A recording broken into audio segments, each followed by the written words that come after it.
What do linear transformations look like? So recall, if I have a map T from Rn to Rm, Rn is the domain and Rm is the codomain. This map is called linear if the following conditions hold. 1, I want T of u plus v to equal T of u plus T of v. And now notice I have to quantify this. I have to tell you, is this for some u and v or for all u and v? And I want this to be true for all u and v in Rn, in the domain. And 2, I want T of c times u to equal c times T of u. And again, I need to quantify u and c. So I want this true for all scalars c and all vectors u. So for example, let A be an m by n matrix. Multiplication by A will define a transformation from Rn to Rm given by T of x is A times x. How would we go about showing that T is linear? Let's try that. So we want to prove properties about T for all vectors u and v. So I'm going to give myself two generic vectors u and v in Rn and try to show the statements true for those.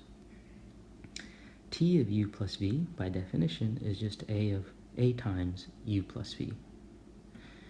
Now matrix vector product, that product will distribute across vector addition, and so that's A times u plus A times v. But that's by definition T of u plus T of v. And now I need to do the second part. So I'll give myself a vector u and a scalar c. T of c times u is A times c of c times u. But again, by properties of matrix vector product, that's just c times A times u. And that's by definition c times T of u. So thus T is linear. If I have a linear transformation from Rn to Rm, there's a few other properties that are going to come out just for free from the definition. One is that T sends the zero vector in Rm to the zero vector in Rn. 2, it behaves well with respect to linear combinations. So T of Au plus Bv is A T of u plus B T of v, and this is true for all scalars A and B and all vectors u and v. So this shows how structured the class of transformations is that we're going to study in this course, right? So one thing to notice is, for example, if I have a map from R2 to R and I know it's linear, then T of AB is just A times T of 1, 0 plus B times T of 0, 1. And so this says that knowing the value of T at 2 points in R2 will tell us the value everywhere. And this is far from true for general transformations, or general functions, right? How can we picture linear transformations? So a common way to understand functions, at least when you're coming from pre-calculus and calculus, is to graph them.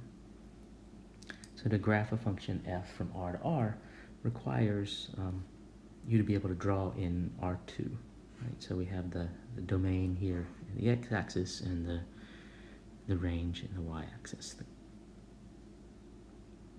So to graph t from Rm to Rn would require Rm plus n. So we quickly run out of space. So we take a different approach. We view t as a transformation from Rm to Rn. It's changing vectors in Rm to vectors in Rn. So for example, let's consider the map from R2 to R2 given by multiplication by this 0, minus 1, 1, 0 matrix. Right, so I'm going to view it as some transformation of R2 to R2. And so what does it do to this vector 3, 0? Well, T of 3, 0, I do the matrix multiplication and I get 0, 3. So T of 3, 0 ends up there. More generally, T of any scalar multiple of 1, 0 goes to that scalar multiple times the image of 1, 0, which is 0, 1.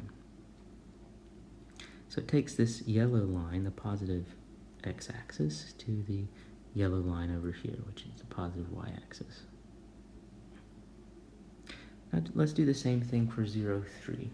So t of 0, 3, I do the matrix multiplication and I get minus 3, 0, which is there.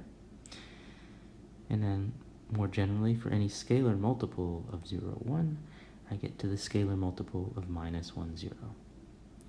And so that tells me that it sends this green line, the positive y-axis, to the green line over here, which is the negative x-axis. More generally, because of this property that we just saw, it's going to send any linear combination, so shaded here in blue, to the corresponding linear combination of the images in blue here. And so this shows us what t is doing as a transformation of R2. From R2 to R2, it's rotation counterclockwise by pi over 4 radians around the origin.